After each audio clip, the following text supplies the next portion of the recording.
noches con todos, gracias por su asistencia y bienvenidos a este taller titulado ¿Cuándo su hijo o hija necesita ir al psicólogo? Señales que necesitamos atender.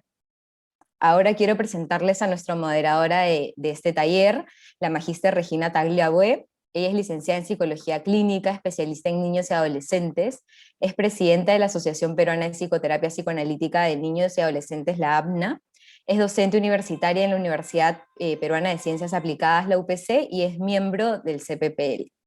También nos acompañan el día de hoy Karina Murrugarra, Mariela Jauregui y quien les habla, María Fernanda Lava. Bueno, para empezar, les quiero preguntar, me gustaría que se tomen unos breves momentos para ver estas imágenes que están aquí y preguntarse, ¿qué creen que estas imágenes nos están tratando de decir? ¿No? Eh, Acá podemos ver que hay un niño llorando, tapándose los oídos. Hay otro niño que parece sentirse solo, ¿no? Sentado con su peluche. Eh, un niño que parece estar siendo agredido y un niño que está agrediendo. Y también hay una niña con un dolor de cabeza. Entonces, ¿por qué ponemos estas imágenes? Porque esta va a ser nuestra introducción al tema de hoy. Creo que todas estas imágenes nos están dando a conocer algo, nos están expresando algo, un sentir en este caso, en los niños. ¿Qué es el lenguaje de los niños? Nosotros conocemos el lenguaje común, por así decirlo, que usan los niños, el lenguaje explícito, cuando hablan, cuando se comunican, ¿no? Cuando se expresan a través de las palabras. Sin embargo, los niños también tienen otro lenguaje que no conocemos tanto de repente. Este lenguaje es un poco más oculto, es un poco más difícil de poder descifrar, y a este lenguaje en la psicología se le conoce como síntoma. Entonces vamos a hablar un poco del síntoma para poder entender un poco más acerca de lo que los niños están tratando de comunicar a través de sus conductas. El síntoma es aquello que busca comunicar o informar a través ya sea del cuerpo, ¿no? Como de repente una fiebre, un dolor de barriga, una diarrea, o a través de conductas como ya sean un berrinche, como se le conoce, una pataleta, eh, problemas para dormir, o cuando el niño se hace pis en la cama, ¿no? Entonces busca comunicar a través del cuerpo o de las conductas que acaban de mencionar un malestar psíquico que necesita atención de los padres. Podríamos decir que el síntoma es un idioma, el idioma de malestar, ¿no? Por el cual el niño puede manifestar ciertos sufrimientos emocionales o ciertos malestares emocionales, que muchas veces no somos conscientes los padres de que está sucediendo o que el niño lo está sintiendo. Entonces es importante considerar el comportamiento o las conductas de nuestros hijos como un lenguaje. Siempre observarlas como que hay algo detrás que están buscando expresar, están buscando decir, están buscando dar a conocer, ¿no? Este lenguaje que se traduce en el comportamiento va más allá del lenguaje que conocemos, ¿no? El lenguaje estructurado, el lenguaje verbal, el lenguaje explícito. Es un lenguaje del cuerpo. Entonces también muchos padres a veces no nos damos cuenta, pero es necesario leer estas conductas para poder entender qué es lo que está sucediendo con el niño, qué es lo que está pasando, qué es lo que le está molestando. Entonces, la pregunta es, ¿qué hay detrás de los síntomas? ¿Qué es esto que tanto molesta a los niños? Para poder ejemplificar esto, hemos puesto algunas imágenes para que puedan entenderlo mejor. Si las observan, pueden ver que hay distintas situaciones que de repente, como de repente no se dan en casa muchas veces, ¿no? Por ejemplo, acá vemos a una pareja peleando, discutiendo, ¿no? Por el otro lado vemos un poco de gritos. También podemos ver a una niña llorando, siendo molestada, ¿no? Por sus compañeras. Y también podemos ver un niño que está pasando por un duelo. ¿Qué significa esto? Ahorita lo vamos a ver. Entonces la pregunta es, ¿qué es lo que se esconde detrás de los síntomas? Eh, bueno, detrás del síntoma, detrás de estas conductas disruptivas que a veces pueden mostrar nuestros hijos, como ya mencioné antes, las pataletas, los berrinches, los problemas para dormir, las dificultades en el colegio, las dificultades sociales, eh, todas estas conductas, todos estos síntomas son un reclamo del niño para poder ser atendido por sus padres, ¿no? Es un reclamo que debe ser atendido. eh, estos síntomas también incluyen un dolor psíquico que puede provenir de experiencias previas o experiencias actuales. Por ejemplo, una experiencia previa de repente puede ser una separación en el caso de los padres, que ha generado un impacto en el niño. Y en el caso de experiencias actuales tenemos un ejemplo muy claro, que es la pandemia, todo lo que la cuarentena ha generado en los niños, en muchos de los niños. Si ustedes tienen niños en casa, podrán haberse dado cuenta que de repente han presentado dificultades al dormir, más llantos, y todas esas cosas, simplemente su forma de comunicar, que también ellos están adaptándose a estos cambios, ¿no? Que a ellos también a veces tienen días malos y que toda esta situación también los afecta, ¿no? Entonces, estas situaciones, ya sean pasadas o situaciones que se están viviendo en el presente, pueden generar un impacto en el niño o en el niña, y por esto el niño va a expresarse a través de las conductas, a través del cuerpo, que necesita ser escuchado, ¿no? Es importante que nos demos cuenta que los niños muchas veces no tienen la capacidad que tenemos los adultos de poder expresarnos con la palabra, de cuando nos sentimos tristes, cuando nos sentimos molestos, tenemos la capacidad de poner en palabras lo que sentimos. Los niños aún, muchos, no tienen esa capacidad. Entonces lo hacen a través del cuerpo. Los niños muestran y hablan a través del cuerpo, porque aún no pueden poner en palabras lo que sienten. Entonces, muchas veces, como ya dije, estos síntomas encubren una situación más allá de lo evidente, ¿no? Una situación que está generando muchas veces dolor y por eso necesitan ser atendidas. Otra cosa es que el síntoma también puede servir como una defensa, ¿no? Donde el malestar expresado, o sea, la conducta, el síntoma, es menos doloroso que el causante del dolor psíquico. ¿Qué quiere decir esto? Que de repente, pongo un ejemplo, si un niño está pasando por un duelo, la pérdida de algún familiar, de repente es más fácil poder hacerle frente a esta situación dolorosa a través de, no sé, de repente de llantos prolongados o de pataletas, porque esa es su forma de lidiar con esa situación. Y más fácil que hacerle frente es, de manera como lo hacemos los adultos, es a través de esas conductas, ¿no? De esas situaciones. Entonces, son importantes que las tomemos en cuenta. Muchas veces los padres ven estas situaciones como una malcriadez, el niño se porta mal, ya no sé qué hacer con él, pero sin embargo, detrás de eso es importante ver el contexto y ver qué es lo que está tratando de decirnos, ¿no? Muchas veces, si es que no somos capaces de verlo, podemos también preguntarles, ¿no? ¿Qué te está pasando? ¿Te sientes bien? ¿Hay algo que te esté molestando? Y podemos ir indagando por ahí. Entonces, el síntoma y el sistema familiar.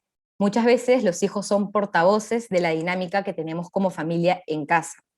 Para poder ejemplificar esto, voy a leer una cita que dice de Minuchin, que dice: las familias nos entregan cuando entran en el consultorio las pautas estructurales subyacentes que las mantienen unidas. Lo que traen es el ruido, su propia confusión y su propio dolor.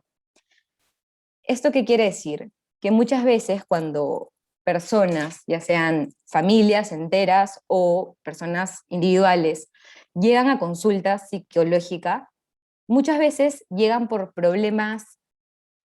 Los problemas no suelen ser individuales, porque nosotros como seres humanos nos desarrollamos en un contexto, en un sistema más grande, donde convivimos con otras personas. El sistema principal de los niños va a ser la familia, porque si son pequeños aún no conocen lo que es la escuela, lo que son los amigos aún, ¿no? Entonces muchas veces los niños van a llevar a consulta estos problemas, estas confusiones, este dolor que puede vivirse en casa, estos cambios que pueden vivirse en casa, ¿no? Entonces estos síntomas de los que estamos hablando se generan debido a un estado de tensión. Este estado de tensión puede ser diverso, ¿no? Nosotros los adultos lo podemos ver en nuestro trabajo, con nuestros amigos, en nuestro centro de estudios. Sin embargo, en la familia, como en todos los sistemas, también está sometida a tensiones y los niños se dan cuenta de estas tensiones que suceden aquí, ¿no? Es normal que hayan tensiones en la familia, no lo vean como algo negativo. Las tensiones nos ayudan a avanzar, ¿no? A poder mejorar también como familia, como personas. Sin embargo, los niños sienten estas tensiones y muchas veces hacen un síntoma para poder expresar que ellos también sienten un malestar por lo que está sucediendo. Como ya dije antes, detrás del síntoma hay un dolor pero también hay una comunicación. El síntoma expresa, las conductas se expresan. El llanto del niño nos quiere decir algo, ¿no? Los problemas de dormir de nuestra hija nos quieren decir algo, siempre y cuando sean algo recurrente. Tenemos que ver en qué contexto sucede. De repente esos llantos llegan cada vez que va a ir a la escuela. Entonces, ¿qué está sucediendo ahí que le está molestando? ¿No? El síntoma es una señal de que la familia enfrenta dificultades, ¿no? Y este síntoma, estas conductas negativas, como algunos pueden verlo, se expresa y se refleja en al menos uno de los miembros de la familia. Y muchas veces se cree que como es el niño el que lo expresa de maneras de las que tiene a la mano, en este caso de repente las pataletas, porque un niño pequeño aún no sabe regularse y las pataletas son su forma de poder aprender a regular sus emociones, nosotros podemos verlo como este niño es un malcriado. Sin embargo, no es así, porque muchas veces este niño que está expresando esa molestia a través de una pataleta está queriendo cambiar la dinámica familiar que lo está molestando, está buscando el cambio que de repente no ve que suceda, que los otros miembros den pie para que haya un cambio. Entonces él toma esa acción y a través de este síntoma, a través de esta conducta, está buscando que la dinámica familiar mejore, que pueda cambiar, ¿no? Es importante saber que el síntoma en el niño, más allá también de expresar, de manifestar un malestar emocional, también puede ser una forma de obtener un beneficio secundario, ¿no? Una ganancia secundaria, como algo extra, lo hago para obtener algo más. Y generalmente en los niños, este síntoma es para obtener la mirada del otro, ¿no? La mirada del adulto, la atención del adulto. Entonces nosotros como padres tendríamos que preguntarnos por qué están buscando de esa manera expresar esa necesidad, ¿no? ¿Por qué lo están haciendo de esa manera? ¿Qué está sucediendo en casa o en la escuela con él o con ella? Entonces, más adelante vamos a poder ver más ejemplos para que lo puedan entender mejor. Ahora los dejo con Karina. Bueno, retomando un poco las ideas que dijo María Fernanda, muchas veces el que desarrolla el síntoma está buscando un cambio en la dinámica familiar. ¿Por qué nos parece importante mencionar esto? Porque muchas veces dentro de la problemática familiar se busca un culpable, ¿no? Vemos al niño que es las conductas disruptivas del niño, las conductas problemáticas que calificamos como problemáticas en el niño, son las que supuestamente están creando un malestar familiar. Y se le echa la culpa a la persona que está desarrollando el malestar, ¿no? Por ejemplo, puede haber padres que tengan problemas entre ellos por la crianza de sus hijos y adjudican todo su problemática o todo los desencuentros que pueden estar teniendo por la dificultad de su hijo y quizás no necesariamente sea eso realmente. Quizás el niño está haciendo el síntoma y el niño está tratando de manifestar que algo está mal y se lo está comunicando de esa manera a los padres y los padres están centrándose en él como el problema, cuando no necesariamente siempre es así. Entonces hay que tener cuidado muchas veces en cómo interpretamos los síntomas, ¿no? Como ya hemos ido mencionando. ¿Y por qué? ¿Por qué sucede esto? Porque la familia es un sistema, es un conjunto de personas que se establecen, en el cual se establecen relaciones. Y en ese sentido, cada cosa que le suceda a un integrante de esta familia va a impactar a los demás de igual forma, quieran o no, se van a ver impactados. Entonces podemos decir que cada integrante influye en la dinámica familiar y la dinámica familiar misma también va a influir en ella. Y al momento. Y va a hacer que se desarrollen diferentes dinámicas, diferentes relaciones entre todos. Entonces, si el ambiente se modifica, eso también va a generar un cambio en todos. Y bueno, en el caso, pues, en el caso del niño también, quien es generalmente quien manifiesta el síntoma. Y si nos preguntamos un poco cuáles son las causas de las tensiones familiares que hemos estado hablando, podemos decir que estas son muy diversas. No hay solo una, no hay dos, no hay tres. Cada familia es un sistema, cada familia está conformada por diferentes personas, cada persona es un mundo, entonces todas estas dinámicas son muy únicas, ¿no? Cada familia es única. Entonces, Las tensiones pueden verse desde malos entendidos simples hasta violencia familiar. Es una gama amplia. Lo importante acá siempre será reconocer qué pasa con los integrantes, qué pasa con la familia, cómo esto puede estar impactando en cada uno, el contexto, eh, y siempre estar atentos a ellos. Entonces podemos decir que el síntoma podría ser interpretado como una señal de SOS, ¿no? De ayuda, rescátenme, algo está pasando acá, algo tenemos que hacer acá que no está funcionando bien. Pues el síntoma siempre va a ser una comunicación, porque el síntoma siempre va a intentar enviar un mensaje a los demás. Y bueno, el que hace el síntoma en la familia es el vocero, ese vocero que busca un cambio, ese vocero que mediante su síntoma, mediante su malestar está diciendo, tenemos que cambiar algo acá, tenemos que mejorar. Partiendo un poco de esto, de esta idea de que tenemos que darnos cuenta y tenemos que hablar, mencionamos que lo que no se habla se hacen síntomas. ¿Y por qué decimos lo anterior?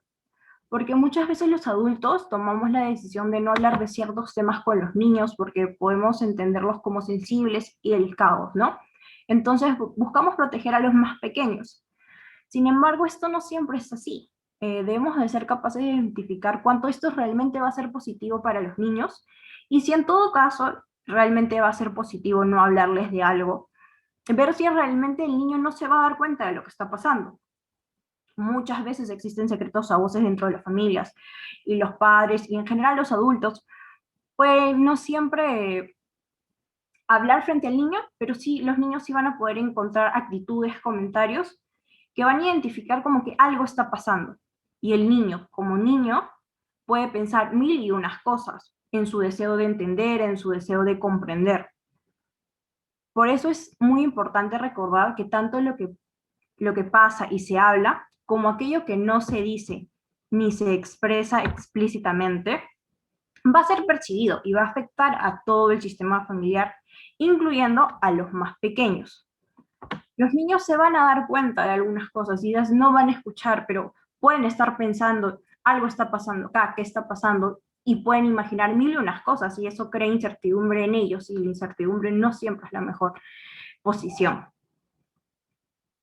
Y bueno, si es que hay algo misterioso, si hay esta incertidumbre en el niño y nunca se habla, va creciendo, esto puede pasar de generación en generación. Tenemos que tener muy en cuenta esto. No, el círculo familiar influye a todos. Por ejemplo, las vivencias de nuestros abuelos van a influenciar en nosotros directamente, porque al final quienes criaron a nuestros padres son nuestros abuelos. Entonces, conflictos pasados no resueltos de nuestros padres pueden interferir en la relación que tengan con nosotros, con los hijos, ¿no? Y hay que ser muy conscientes de esto. Por eso, muchas veces hay cosas que se prefiere no hablar, pero quizás es más ideal hablarlo, claro, desde el punto teniendo en cuenta las edades y todo ello, pero es importante identificar cuando algo es producente, cuando el silencio es producente o contraproducente, ¿no? Y como ya hemos hablado un poco del concepto de crisis, creemos que, no, que lo importante no es quedarse en lo negativo, ¿no? Hay que pensar en las posibilidades que nos da todo esto. Entonces, existen muchas crisis, pueden ser a nivel personal como pueden ser a nivel individual, pero todas estas implican un cambio, porque existe un quiebre, y este quiebre va a permitir un cambio. La crisis se da cuando algo ya no aguanta más, ya no se puede seguir así. Entonces existen dos posibilidades, ¿no? Nos quedamos en lo mismo o hacemos un cambio. La idea es generar un cambio progresivo, ¿no? Y en el caso de los síntomas, hay que mirar el síntoma en función a las dificultades que se puede estar atravesando en la familia, ¿no? Entonces, la crisis la vamos a ver como una oportunidad de cambio, una mejora. Y la crisis que expresa el niño, como ya hemos ido mencionando, muchas veces puede ser confundida con un malestar infantil o un malestar individual, cuando en realidad es un reclamo mayor, puede ser por un conflicto familiar en general, como hemos venido diciendo. Entonces, siempre es muy importante poder mirar el contexto. A veces decimos, no sé, tiene 10 años y nos sigues haciendo las pantaletas y los berrinches, y no es lo que se espera de ese niño de 10 años, ¿no? Pero, a ver, ¿qué está pasando con este niño de 10 años? ¿Ha vivido alguna situación que pueda haber causado un poco de desequilibrio en él? ¿Está pasando algo en la escuela? Entonces, siempre ver el contexto va a ser muy importante. Y bueno, hemos venido hablando de que los síntomas son una forma de comunicarse y expresarse para los niños. ¿Y qué es su lenguaje, no? Entonces podemos decir que hay diferentes tipos de síntomas. Entre ellos tenemos los síntomas psicosomáticos y los síntomas que son un poco más conductuales, que son más evidentes. Primero vamos a hablar de los síntomas psicosomáticos. Esta palabra puede ser nueva para algunos y conocida para otros, pero me gustaría ver un poco qué significa, ¿no? Psique hace referencia a alma y soma hace referencia a cuerpo. Entonces, a simple vista sabemos que la palabra implica una relación entre estas dos, entre alma y cuerpo, o cuerpo y mente. Por lo que cuando hablamos de lo psicosomático, hacemos referencia a malestares o angustias que se manifiestan en síntomas corporales. Es decir, malestares que no tienen una relación física en sí, una razón o un origen físico en sí, y más bien hacen a referencia a un malestar psíquico. Es así que para confirmar que algo sea psicosomático o no, es necesario tener un descarte previo de una enfermedad física, y en el caso de los niños siempre va a ser recomendable de que ellos pasen primero por una evaluación pediátrica. El pediatra evalúa si realmente es físico-biológico o si es que necesita una derivación psicológica, ¿no? Entonces recordemos que la somatización es una manera de expresar y comunicar, y la somatización va a comunicar síntomas que van a ser inexplicables desde los hallazgos clínicos, es decir, que no se les puede atribuir a una enfermedad física, y por ende los tratamientos médicos no van a funcionar para ellos. Y para ejemplificar un poco lo que ya hemos venido hablando, me gustaría explicar un poco esta diapositiva, ¿no? En la primera imagen vemos a un niño que tiene fiebre, dolor de garganta, dolor de cabeza, y bueno, lo llaman al doctor, y bueno, tiene fiebre, dolor de garganta, dolor de cabeza, ¿qué es lo más probable que sea? Gripe. Se le da el diagnóstico de que es una gripe, le dan su medicamento, y en unos días se va a sentir muy bien. Es como una lista de cotejo, ¿no? Tiene esto, tiene esto, tiene esto, tiene esto, es tal cosa, entonces démosle este medicamento que lo va a ayudar. En cambio, en los síntomas en la parte de la psicología, en la psique humana, pues son mucho más complejos, ¿no? Tenemos una lista inmensa de síntomas y no necesariamente un síntoma va de acuerdo a un padecimiento o a una queja exacta, ¿no? Esto va a depender mucho de la persona. Y bueno, en el caso del que estamos hablando va a depender mucho de los niños y de su contexto. Un niño puede estar, no sé, orinándose en la cama a una edad muy, muy alta y puede significar X cosa, y una niña de la misma edad puede significar Y cosa. No es tan fácil como es esto, es aquello, y tenemos esto. Acá tenemos diversos síntomas, entre los cuales les voy a mencionar dificultad para dormir, puede ser pérdida de peso, tristeza persistente, arrebatos, irritabilidad. Entonces, tenemos todo esto y necesitamos hacer una evaluación del niño y de su contexto, ¿no? De lo que está pasando. Entonces, es mucho más complejo, no es igual. Bueno, como ya había mencionado en un comienzo, no solo son los síntomas psicosomáticos, también pueden presentarse conductas, ¿no? Y entre las más comunes tenemos las conductas catalogadas como disruptivas. Entre ellas tenemos berrinches constantes y desproporcionados, puede ser agresividad o irritabilidad con los demás, conductas desafiantes, quizás violencia, problemas de disciplina, pero todos estos síntomas exagerados, ¿no? Entonces, cuando decimos que las conductas son disruptivas, hacemos referencias a conductas desproporcionadas. En niños y adolescentes los mencionamos porque las conductas disruptivas se pueden dar en verdad en cualquier etapa, sino que existen ciertos matices entre etapas. Y estas se dan frente a situaciones que pueden ser, que pueden producir frustración. Entonces, estas, estas conductas, por así decirlo, desproporcionadas, van a terminar siendo un poco de conductas desadaptativas y van a generar dificultades en los niños para su desarrollo para su desarrollo socioemocional y en verdad su desarrollo relacional también con los otros, porque muchas veces ven a este niño que es berrinchudo, ven a este niño que es pegalón, y entonces los otros niños no se quieren juntar con él, los padres pueden hablar mal de él, entonces de alguna manera está limitando al niño, pero el niño no lo hace necesariamente porque quiere hacerlo, porque lo hace con maldad, ¿no? Entonces el niño solo está tratando muchas veces, solo está tratando de expresar algo.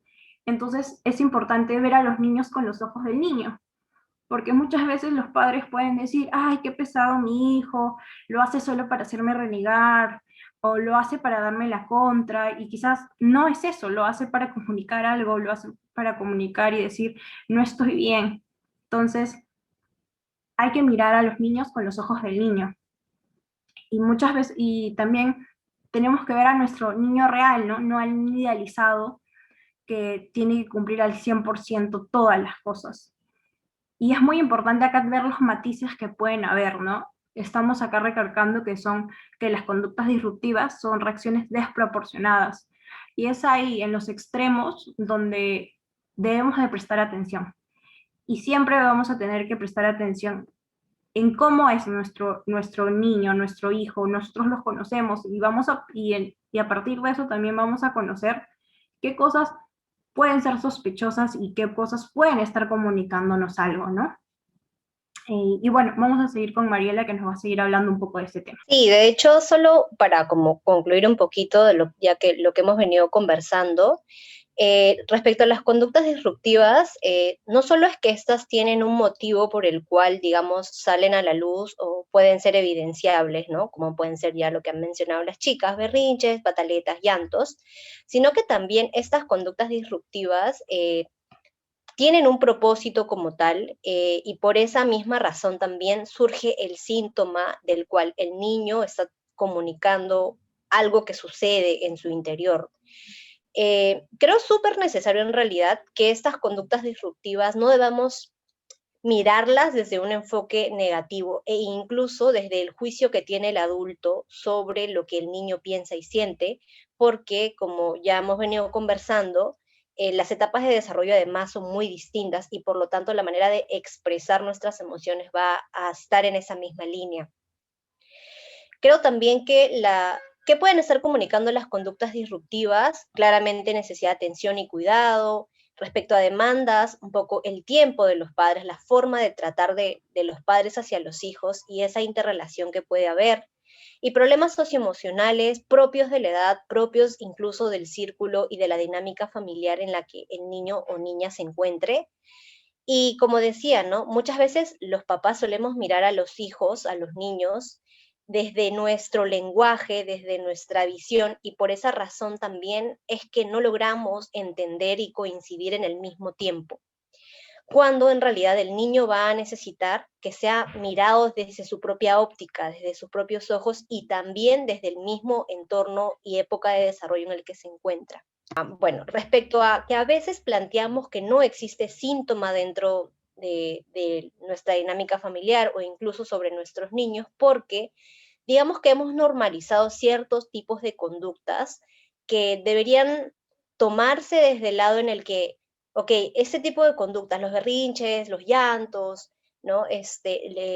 La atención que me puede estar generando el niño, ay, es una conducta negativa, o simplemente este niño es un malcriado, ¿no? Pues solemos hacer esas etiquetas que son completamente entendibles, pero ¿qué pasa cuando estas conductas disruptivas no aparecen con frecuencia y empezamos a idealizar el comportamiento del niño, ¿no? Cuando más bien por el otro lado, hacia el otro lado extremo, el niño a través de su etapa de desarrollo empieza a sobreadaptarse, es decir, a tomar conductas, actitudes no correspondientes a su edad, ¿no? Claramente de personas mucho más autorreguladas como los adultos, y que incluso además a través de temas tan digamos, factibles, como el rendimiento académico, la autonomía, la independencia, y las expectativas que tenemos sobre ellos, ¿no? Sobre ser personas y agentes autónomos de su propio desarrollo, y además que ser súper obedientes, creemos, ay, mi hijo es perfecto, no hace berrinche, entonces todo debe estar muy bien en él, y no necesariamente es así, porque muchas veces la ausencia del síntoma como tal también es una forma que nos invita a mirar qué puede estar sucediendo o sea, en la parte interna de este niño, a nivel de su desarrollo socioemocional, si se relaciona bien con los compañeros, con los pares, cuáles podrían ser sus miedos e inseguridades en el tema relacional con otras personas, ¿no? Entonces, por ese lado, creería que sí es muy importante que le prestemos atención a cómo se van desarrollando los niños en casa, cómo sobre todo ahora en la virtualidad, ¿no? La dinámica de interrelacionarse con un otro ha cambiado bastante. Y bueno, los síntomas más frecuentes durante la infancia y la adolescencia van a tener ciertos periodos de cambio, ¿no? Si bien es cierto que en la infancia veíamos al niño, digamos, desde un ámbito un poco más, digamos, de actuar, es decir, que podía mostrar con el cuerpo y con su forma de expresarse celos, rabietas, demás. En los adolescentes es muy diferente porque la forma también en la que ellos están viviendo y están relacionándose con su medio es distinta, ¿no? Porque tenemos otro tipo de problemas como estas conductas disruptivas de las que veníamos hablando, ¿no? No sucede en todos los casos, es importante tener bastante, digamos, mirada, estar al tanto de lo que sucede, ¿no? Sin digamos, invadir el espacio y privacidad que cada, digamos, persona tiene, porque pueden aparecer ciertas conductas que nos van a ayudar a mirar qué está sucediendo en el adolescente, por ejemplo, ¿no? Como conductas de autolesión, en algún momento, esas inseguridades que son propias de la adolescencia respecto al tema de la imagen corporal, ¿no? Las conductas alimentarias, el bullying, que también, de hecho, es un tema que nace en la interrelación social, y por el otro lado, en la infancia, algunas otras actitudes del niño, como por ejemplo la enuresis, que es cuando el niño pues moja la cama, ¿no? Un poco pensar qué está queriendo decirnos con esto, que dentro de su sentir no ha podido comunicarlo en las palabras, porque como venía mencionando, los niños tienen una manera de comunicar muy diferente al adulto. Si un adulto puede decir, esto a mí me molesta, esto a mí me pone triste, el niño quizá no es que no tiene las palabras para decirlo, sino que en la conjugación emocional y racional, para él o para ella va a ser un poco más complicado decirlo, ¿no? Entonces, por ahí quizá podemos nosotros ir dándonos cuenta de cuando nuestro niño en casa necesita una mirada de alguien que pueda acompañarlo en ese proceso y a la misma vez hacer que sea, digamos, sea un proceso favorable, no solo para él, sino para, obviamente, el entorno en el que se desarrolla. Entonces, aquí es donde nos preguntamos, ¿cuándo él y los síntomas necesitan ser atendidos? Y me gustaría dejarlos un poco pensando en esta pregunta para pasar al espacio de reflexión con todos juntos. Hola, ¿qué tal? ¿Cómo están? Buenas noches. Gracias por nada, la charla de hoy. Lo que pasa es que yo, bueno, estoy aquí porque tengo una hija adolescente, este año cumple 15 años, y tiene un problema, bueno, que yo lo asocio mucho a su personalidad también, es que le cuesta comunicarse, o sea, socialmente le cuesta comunicarse, y a muchos niveles, ¿no? Ayer mismo tenía una reunión con su tutora, y claro que no es que le hable necesariamente, ahora como todo es virtual, se le complica aún más, ¿no? Porque a veces es como que tiene mucha, se retrae, ¿no? De poder comunicarse inclusive con su profesora, con su entorno de amigos del colegio.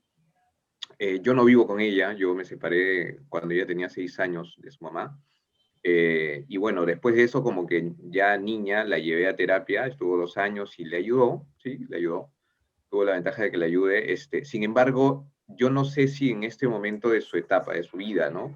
Que es una adolescente donde también está sufriendo cambios y está sufriendo muchas cosas que está descubriendo y está, ¿no? Entonces, no sé cómo asociarlo directamente. Yo en realidad sí estoy muy interesado en que ella, y ella ha aceptado además, al principio no quería ir a terapia, ¿no? O sea, porque inclusive tenía el miedo de poder comunicarse con alguien que no sea su familia, ¿no? Entonces le es muy difícil, como le digo, ¿no? Entonces siempre era como que el desafío de que le pueda hablar a alguien y que alguien realmente pudiera orientarla en ese sentido de que ella pudiera soltarse, ¿no? Porque es además, y no es porque sea mi hija, pero es una niña guapa, es una niña que tiene esta, o sea, digo, que a pesar de eso tiene esta dificultad, porque es como que ella se cuestiona lo que ustedes estaban poniendo en su momento, ¿no? Se cuestiona inclusive hasta la propia apariencia suya, ¿no? Que obviamente en la adolescencia estas cosas se subrayan también, porque uno comienza a verse pues, ¿no? De mil maneras, ¿no?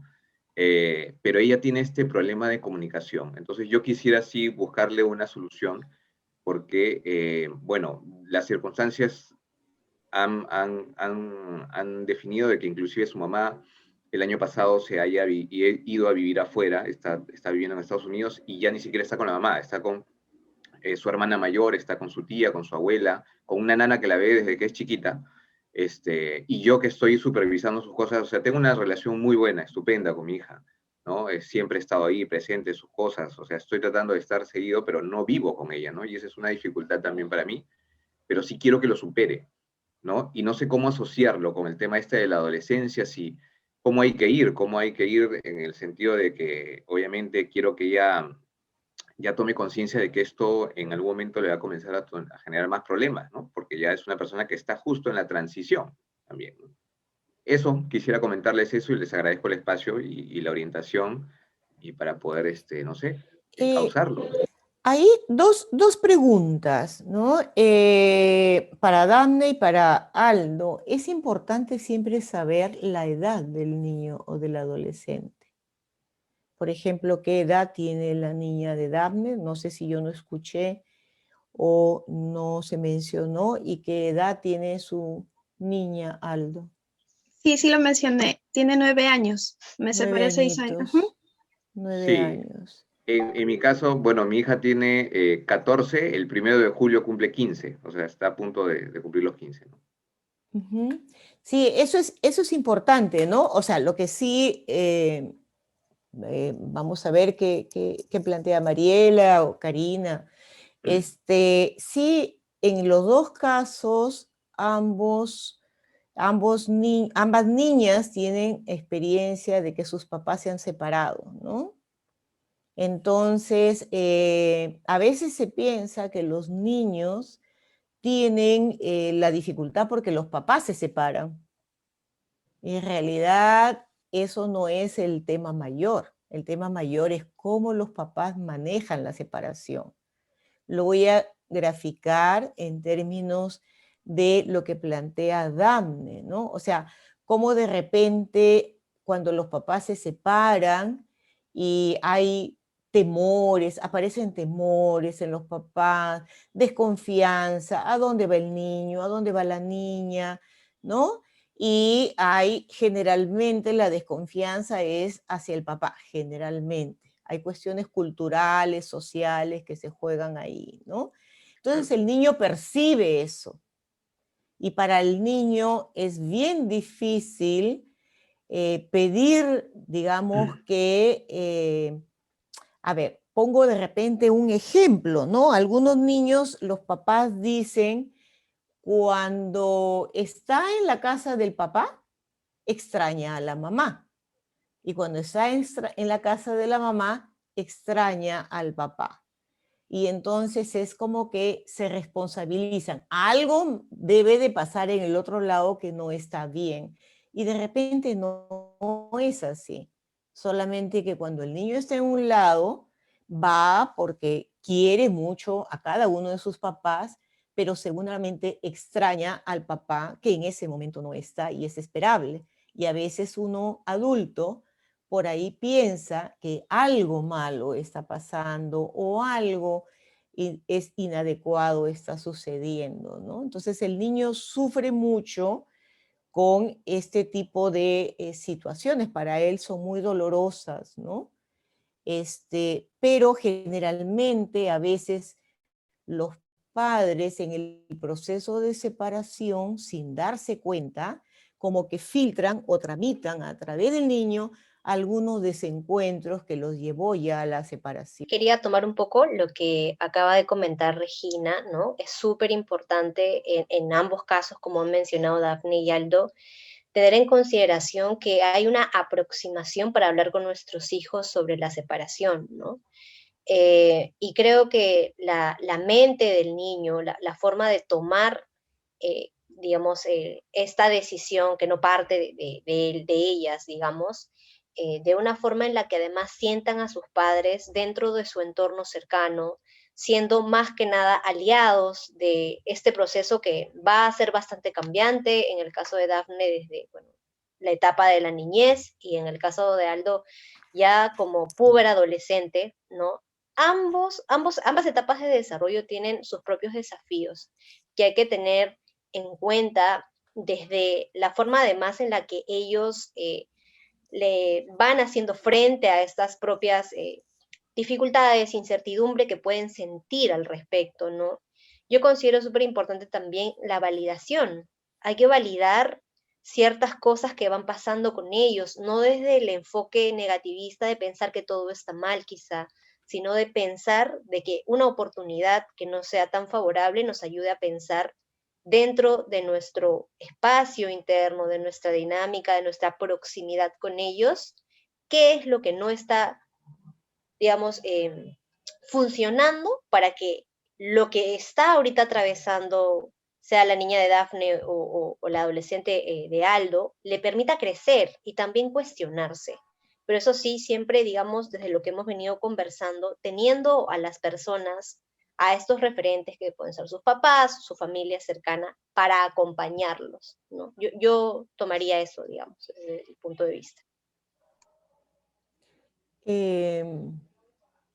Agregaría algo y de repente abrir más un poco el compartir la experiencia o preguntas, ¿no? Una de las cosas me ha hecho pensar, Mariela, cuando dice hay que validarlos, a veces creemos y pensamos, los papás no queremos que los chicos sufran, nuestros hijos sufran, ¿no? Y queremos siempre sentir que ellos van a ser muy felices y creemos que ser felices es solamente tener sentimientos positivos y hablamos de que lo tiene que superar, ¿no? Y ponemos ahí como la meta.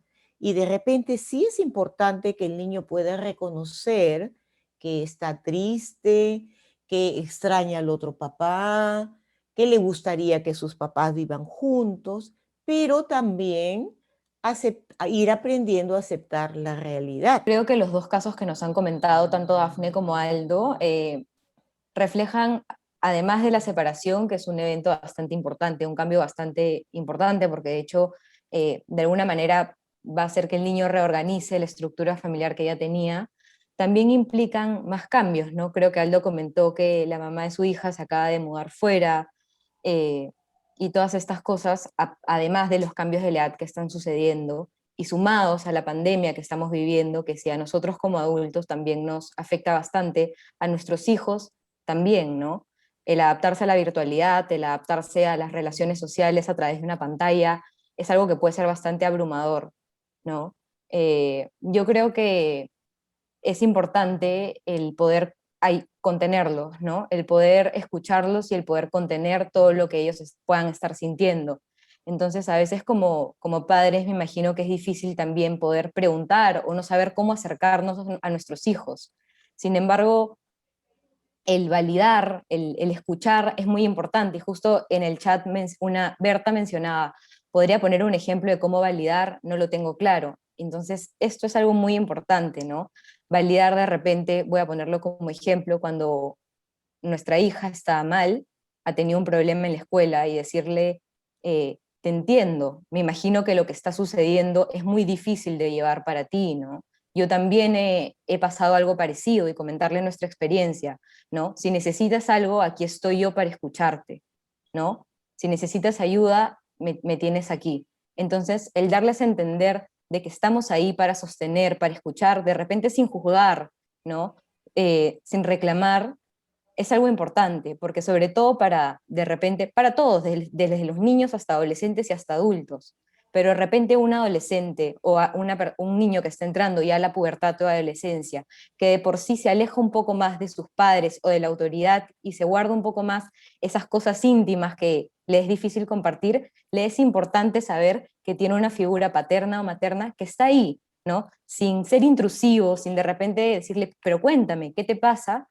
Simplemente hacerles saber que se está ahí, ¿no? Que cuando tengan algún problema o cuando tengan alguna dificultad o cuando se sientan abrumados por tanto que puede estar pasando, por tantos cambios, hacerles saber que papá o mamá está ahí para cuando ellos quieran hablar. Darles esa puerta para que ellos también, para permitirles entrar, ¿no? Entonces yo creo que eso es muy importante, el saber acompañar sin juzgar, ¿no? Sin reclamar, sin molestarnos, sino aprender a llegar a ellos de otra manera, ¿no? Acordarnos de cuando nosotros éramos niños o cuando éramos jóvenes y hacerles saber de que estamos ahí, ¿no? De que están ahí y cuando ellos decidan que es el momento para poder abrirse, van a tener una figura que los sostenga, que los escuche, que los valide, ¿no? Creo que eso es muy importante también. Quería agregar eso. A mí me gustaría agregar que el proceso de evaluación también nos va a dar a conocer las necesidades del niño, ¿no? Y muchas veces los padres, como dijo Regina, podemos creer que son es tal cosa la que está afectando a mi niño y en verdad son angustias propias. Podemos estar trasladando nuestras angustias a nuestros hijos, cuando no necesariamente son las necesidades que el niño tiene por ese lado. Entonces, el poder empezar con el proceso psicológico, con un previo proceso de evaluación, nos va a dar una mirada amplia de las necesidades del niño y qué se necesita trabajar con este niño, ¿no? Que es súper valioso y súper importante el conocer sus necesidades y a partir de ello ver cómo los podemos ayudar. Tracy dice a qué edad se podría explicar al niño acerca de la separación.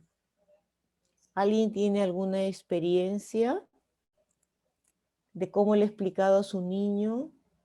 Si bien también pregunta la edad. ¿A qué edad creen? A ver.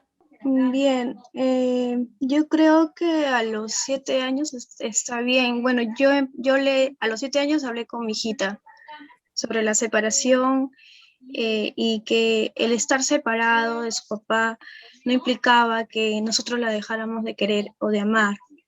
Tanto su papá como yo la amamos y eso fue lo que yo le expliqué. Le expliqué también que papá y mamá pues ya no sentían el mismo afecto, ¿no? Como pareja, pero sí nos queremos como amigos y que a ella siempre la vamos a querer y que la vamos a apoyar, jamás la vamos a dejar de lado. Eso fue lo que yo le expliqué, ella entendió. Hasta el día de hoy o para mí y para ella es un proceso todavía, porque como les comenté, todavía trabajamos en eso. No la he llevado a terapia, recién iba a empezar a llevarla, pero es un proceso en el cual los dos trabajamos, tanto su papá como yo, porque el papá es psicólogo también. Y bueno, yo soy estudiante, entonces tratamos de complementar, de apoyarla, ¿no? Cuando Tracy pregunta a qué edad, de repente desde siempre. Desde que ¿Sí? sucede, obviamente, no estamos hablando de un niño de 6 meses, ¿no? Pero si de repente decir, ¿no? El papá vive en otra casita, la mamá vive acá, y le vas explicando, lo llevas a conocer la casita de papá, o si la mamá es la que se cambia de casa, lo lleva, porque el niño sí necesita en concreto ver y tratar de imaginarse dónde está papá, dónde está mamá. Sin mayores explicaciones, digamos, de repente el ejemplo que pone Dafne, muy bueno, pero es efectivamente una niña de 7, 8 años. Pero más chiquito es simplemente papá se ha mudado a su casita, ahora papá va a vivir en una casita distinta a la de nosotros, ¿no? Entonces vamos a conocer a la casita de papá, esta es la casita de mamá, ¿no? Entonces, de repente, por eso es que retomo lo inicial que comenté. El tema no es la separación, lo que va a generar ahí alguna sintomatología, y como dice Damne, el niño siente que hizo algo malo, y desde chiquititos, les digo, porque yo veo niños chiquititos, desde 3 añitos o antes he visto, ¿no? El niño tiende a decir, yo soy malo, no, es que yo me porté mal, ¿no? Entonces el niño no entiende y trata de completar esa información desde sus posibilidades de entendimiento, ¿no? Entonces, si el niño va creciendo sabiendo que papá vive en una casita, mamá en otra casita, y se le trata de una manera particular y no se tramita vía él los conflictos, como dice Catherine, ¿no? ¿Qué hacemos si la salida del papá aprovecha para manipular al niño para que uno regrese con el papá? O sea, si mensajeamos a través del niño, obviamente el niño va a sentir que él tiene que parchar la relación, ¿no? Y Justo como le decía, damos una responsabilidad tan grande, y por ahí empieza a hacer algunos síntomas, ¿no? Sí, Dice justo, Berta, ¿sí? justo te iba a leer un poco el comentario de Berta, que Ujú. nos habla de cómo tratar la separación dentro del mismo hogar, ¿no? Porque no decide, uno de los padres no decide irse y cómo esto puede influenciar después en la adultez a los hijos. De hecho, es una situación desde mi punto de vista, de hecho, creo que es una situación complicada, un poco atípico, ¿no? Porque ahí la separación mm, no se llega a concretar, no se llega a ver realmente si están separados o no. La edad va a influenciar un poco también en cómo se entiende y cómo va a estar vivenciando el niño. De hecho, es una situación un poco fuera de lo común, ¿no? Cuando se separa, se espera que los padres salgan de la casa eh, y cada uno vaya tomando su propio camino, pero en esto la convivencia puede verse influenciada y en verdad va a depender mucho de cómo lleven también la relación los padres, ¿no? Y porque eso va a afectar también en cómo el niño vivencia todo ello. Si bien Karina ha planteado que es atípica en términos de que si los papás se separan, valdría la pena que se separen también despacio, pero es bastante común, ¿no? Es bastante común en nuestro entorno. Yo voy a tomar algo de Catherine, ¿no? Ella dice que en su caso, ella se va de la casa dejando todo porque no aguantaba más lo difícil que era seguir viviendo juntos, ¿no? Porque Catherine me parece que habló de violencia y dice, por mi hijo decidí separarme. Y yo, por ejemplo, ahí digo, me saco el sombrero, Catherine. A veces muchas mujeres toleramos la violencia porque creemos que estar juntos, y voy a tomarlo de Aldo, porque también Aldo dice que se puede dar el lado inverso y es bien cierto, pero toleramos la violencia porque creemos que estar juntos va a hacer feliz al niño. Mentira. Creemos que el tema está en la separación. No, es en cómo se maneja. Y me has hecho acordar, el año pasado yo estaba apoyando en una línea de ayuda gratuita por la pandemia en Psicólogos Contigo. Y me tocó atender un caso de una señora que su hijito estaba muy enojado porque la señora se había separado de la pareja. No era papá del niño, pero tenían una relación de años. Entonces le echaba la culpa a la mamá. Y la mamá me dice algo muy valioso. Señorita, me dice, si yo permito que me sean infiel, le estoy dando mal ejemplo a mi hijo. Es verdad, si nosotros en la familia no nos separamos así, haya maltrato, porque creemos que es lo mejor para el niño, en realidad le estamos dando el modelo y el niño lo va a naturalizar y lo va a repetir a futuro. E incluso después el niño nos va a faltar el respeto a nosotros. Porque el niño, como está criándose en ese entorno, ¿verdad? El niño va a entender que así son las cosas. ¿Se dan cuenta? Entonces, yo sí me parece importante y valiente, ¿no? Gracias, Catherine, por compartir tu experiencia, porque es una decisión muy difícil, pero es también decirle al niño, eso no se tolera, sea varón o sea mujer. Acá hay un comentario de El Fiorella. de, el de Ah, no, Diana, el de Diana, sí. Diana menciona, yo también soy separada desde que mi hija tiene 1 año y hemos pasado por diversas situaciones. Padre ausente, plantaba a mi hija en sus salidas, no la visitaba o la visitaba cuando quería o cuando podía. Mi hija al inicio pensó que era su culpa, tuve que llevarlo a sus sesiones psicológicas para que pueda lidiar con ese sentimiento de culpa y ha mejorado bastante. Ahora mi hija tiene 14 años y aunque su padre sigue ausente, no solo de manera presencial, sino también económicamente, mi hija ya no se culpa, pero sabe que es decisión de él si se acerca o no. Ella de vez en cuando le escribe y por ahora es el único medio que tiene para comunicarse con él. Él ya se casó y fue una etapa difícil también para ella, y la imagen paterna que ella tiene es de mi papá, o sea, de su abuelo, pero ella le dice que es su papá, ya que según ella dice, papá es el que cuida. qué bonito. Gracias, Diana, porque yo creo que es una experiencia, ¿no? Y mira cómo has podido buscar la ayuda que uno no le puede dar esa ayuda especializada, lo que le puede dar es el abrazo, el decir, vamos a hacerlo juntos, pero yo no puedo, ¿no? O sea, puedo quererte, pero necesitamos a alguien que nos ayude a hacer este tránsito, ¿no? Ujú. Tenemos otro caso que Fiorella nos trae.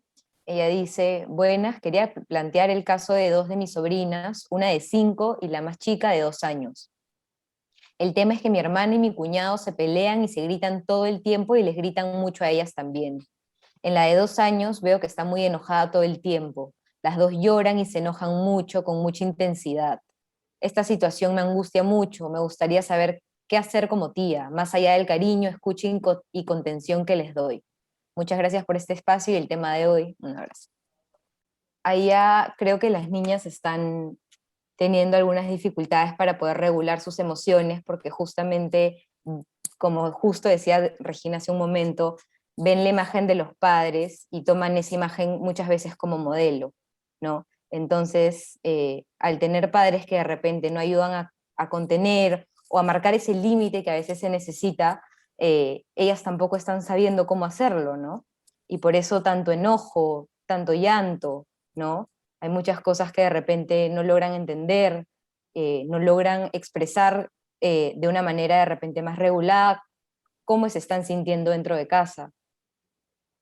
Bueno, yo creo que haces muy bien en escucharlas y contenerlas, ¿no? De repente si no necesariamente creo que los papá o mamá sean las únicas figuras que puedan ayudar a los niños, ¿no? También pueden haber otras figuras de dónde tomar ese modelo, ¿no? De dónde encontrar esa contención y por lo que nos cuentas, tú eres una de esas figuras, ¿no?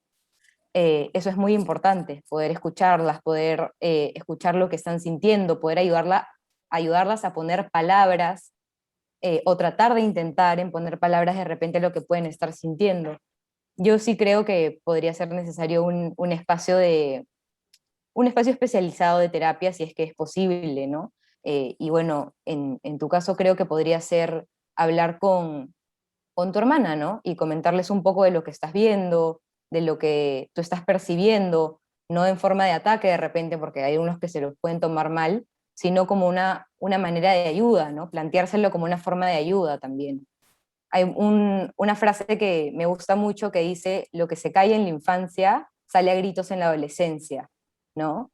Muchas veces todas estas cosas que se guardan o no se hablan o no se elaboran cuando uno es niño, salen en conductas de repente un poco desafiantes, un poco disruptivas en la adolescencia, ¿no? Los adolescentes rebeldes, los que no hacen caso, los que gritan, los que te desafían, ¿no? Esto no significa de que ya no se puede hacer nada, ¿no? La adolescencia creo que es una segunda oportunidad de reparar ese vínculo, pero es importante también trabajarlo desde ahora que son chiquitas, ¿no? Tienen 2 y 5 años, y creo que eso todavía tiene, una terapia podría ayudarlas a que puedan marcar ese límite, ¿no? saber cómo expresarse, saber cómo poner palabras a lo que están sintiendo, a lo que están viviendo en casa, ¿no? Eso es lo que yo tengo para decir, no sé si alguien quiere agregar algo más. Sí, hay algo que ustedes en su exposición plantearon como lo que está de envoltura, hay que mirar qué es el contenido, y eso te permite una evaluación psicológica y un proceso terapéutico. Son dos cosas distintas, ¿ya? En la evaluación psicológica es como una especie de indagación para armar algunas hipótesis de cómo está viviendo el niño la situación y qué es lo que la puede estar originando.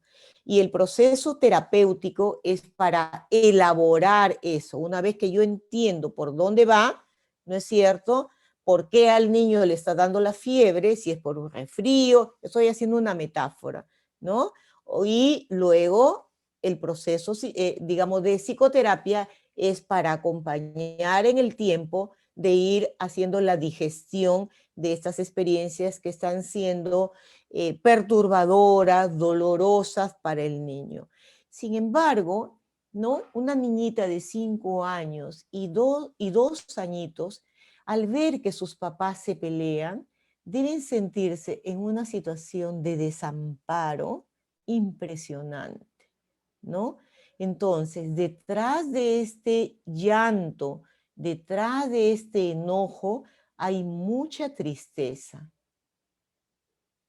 porque estas niñas no están pudiendo, no tienen la capacidad mental para entender qué está pasando. Y de ahí viene lo que ustedes han mencionado, que el niño se siente culpable, pero detrás del enojo, detrás del llanto, hay una depresión infantil. ¿Ya? Y a veces lo tomamos como es malcriado. Hay que castigar. Al niño no se le castiga, menos físicamente, ¿no?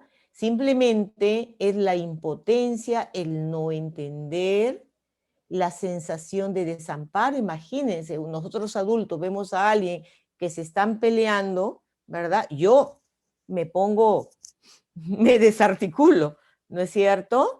Entonces, si los adultos no podemos acceder a las palabras, menos dos pequeñitas tan chiquitas, ¿no? Efectivamente necesitan ayuda, pero habría que abrazarlas. Contenerlas es abrazarlas.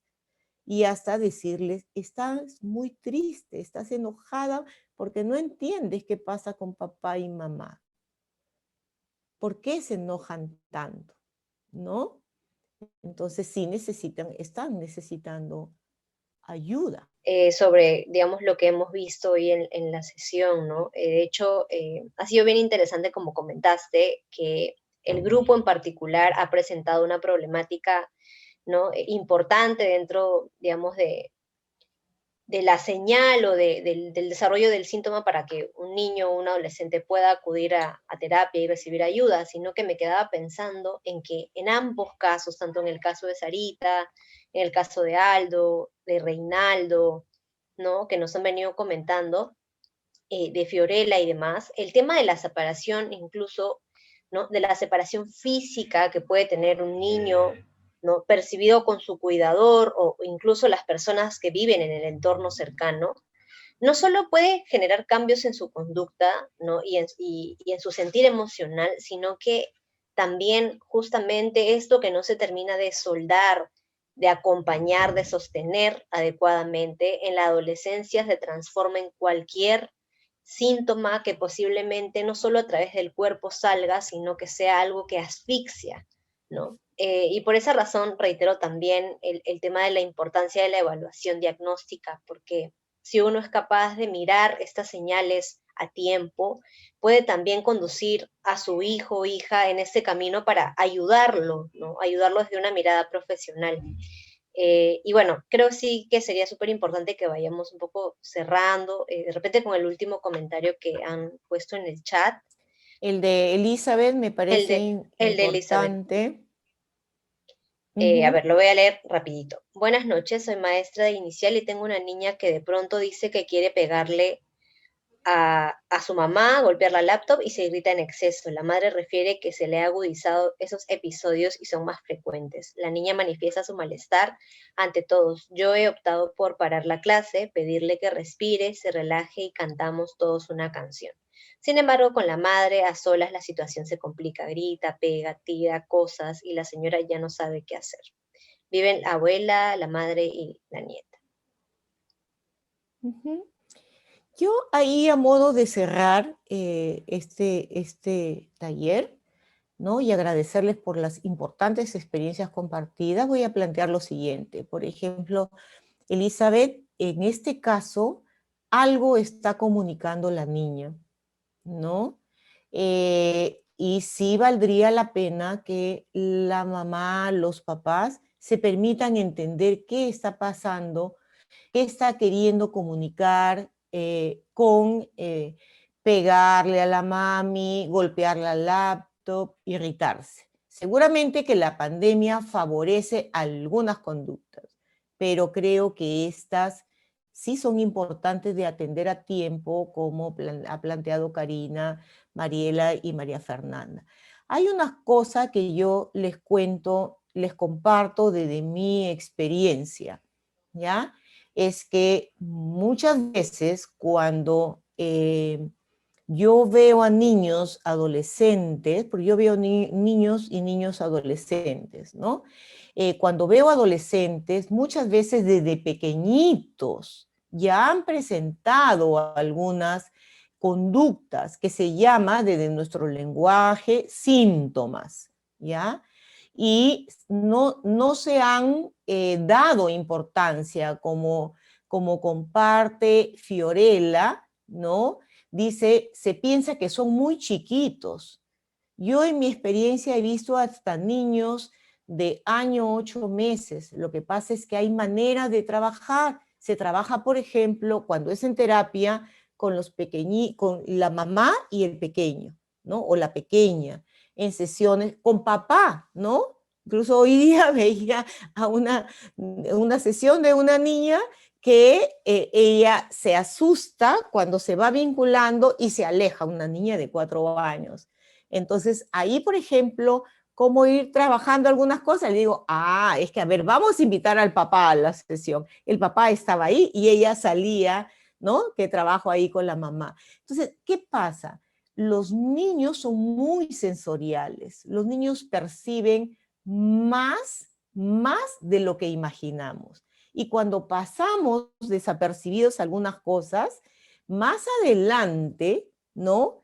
Pasa la factura, que es en la frase que dice María Fernanda, ¿no? O sea, lo que se calla en la infancia se sale a gritos en la niñez. Justo les iba a decir, igual por nuestra parte, gracias a todos los que han venido, los que han participado, hemos tenido un diálogo muy activo y se les agradece mucho eso. Creo que ha enriquecido mucho la información teórica del comienzo, ¿no? Y ya nos vemos en la próxima oportunidad.